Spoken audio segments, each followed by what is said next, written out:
హల్లెలూయా యేసు ప్రభున్ ఎల్లరు స్తుతించుడి. వల్లభుని చర్యలను తిలకించి స్తుతించుడి. Praise the lord. దేవునికి స్తోత్రము కలుగును గాక.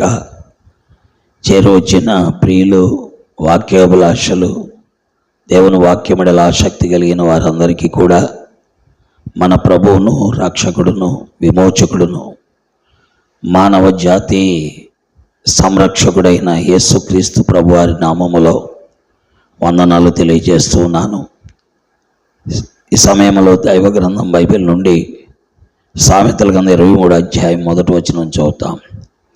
నీవు ఏలికతో భోజనము చేయ కూర్చుండి నెడల నీవెవరి సమక్షమును ఉన్నావో బాగుగా యోచించము.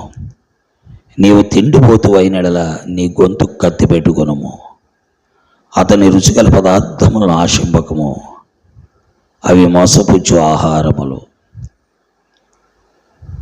దేవుడి మాటలు దీవించుగాక. ప్రియులారా, దేవుని వాక్యములో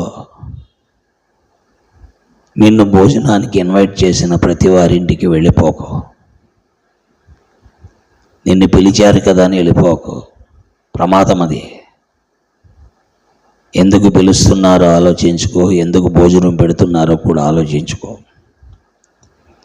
అదే సమయంలో పెద్దవారు నిన్ను పిలిచారు. ఏలిక అంటే నిన్ను పరిపాలించేవాడు నిన్ను పిలిచాడు. అతడు నీతో నీ పక్కన, అతని పక్కన నిన్ను కూర్చోబెట్టుకొని భోజనం పెడుతున్నాడు. ఏంటి ఇంత పెద్ద వ్యక్తి తన ప్రక్కన నన్ను కూర్చోబెట్టి భోజనం పెడుతున్నాడంటే అతనిలో ఏదో కుటిలత ఉన్నది. అలా భోజనం పెట్టి నీ చేత పాపం చేయిస్తాడు. అలా భోజనం పెట్టి నీ చేత అక్రమం చేయిస్తాడు.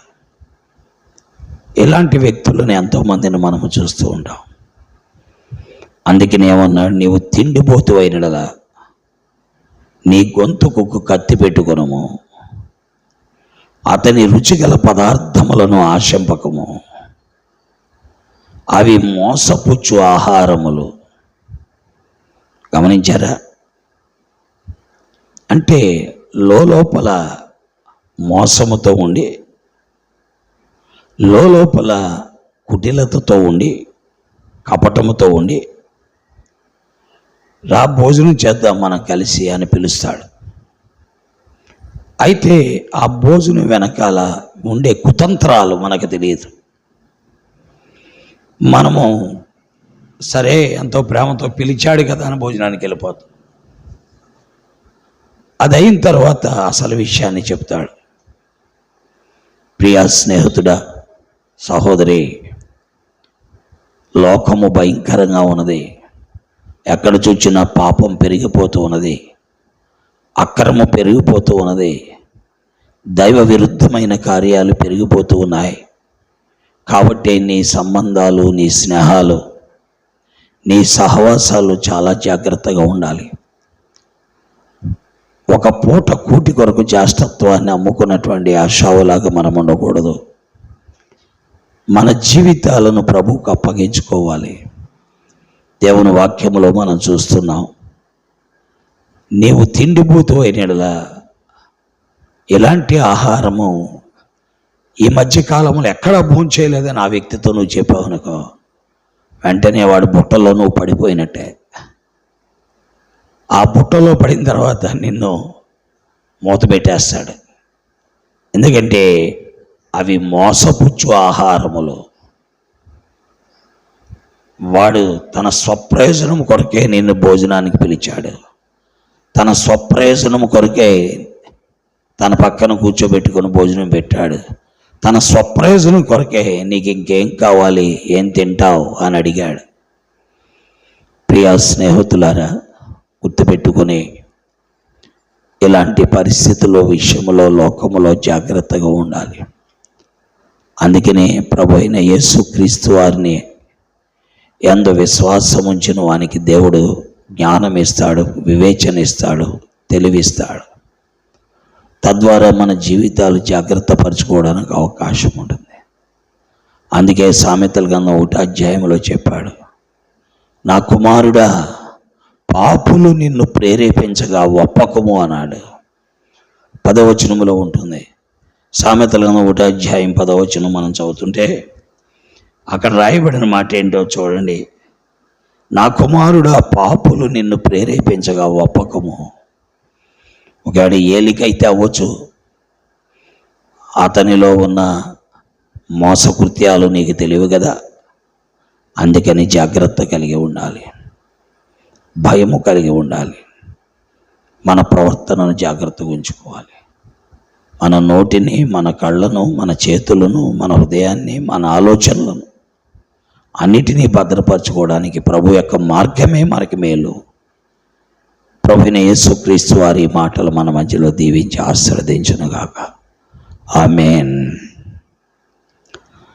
పరిశుద్ధుడైన మా తండ్రి, ప్రేమ కలిగిన మా ప్రియమైన ప్రభువా, నీ మాటలు ప్రజల మధ్యలో ముద్రించి ఆశీర్వదించి ప్రజలకు మేలు చేసి మహిమ పొందమని మీ చేతులకు సమర్పించుకుంటూ విస్తారమైన నీ కృప, మీ దయ కోరుకుంటూ యేసుక్రీస్తు వారి దివ్య నామములో వాక్యాభిలాషలందరికీ తగిన జ్ఞానోదయం కలుగచేయమని, ఏలికతో భోజనము చేయుట మంచిదే, కానీ అతని రుచిగల పదార్థములను ఏమాత్రము కూడా ఆశించకూడదు. అందుకే దానియేలు, షడ్రక్, మేషక్, అబేద్నెగోలు అతని రుచిగల పదార్థములను ఆశించక నిన్నే వెంబడించినట్లుగా చూస్తున్నాం. అలాంటి స్వభావము ఈ రోజున మా జీవితాల్లో, మా యవ్వనులు, యవ్వనస్తురాండ్రు, పెద్దలు, వృద్ధులు, మధ్య వయస్కులు, సంఘస్థులు అందరిలో కలుగు చేసి మీరే మహిమ పొందమని యేసు దివ్య నామములో ప్రార్థిస్తున్నాను తండ్రి. ఆమెన్. ప్రైజ్లాడండి. దేవుడు మిమ్మల్ని దీవించి ఆశీర్వదించునుగాక. ఆమెన్.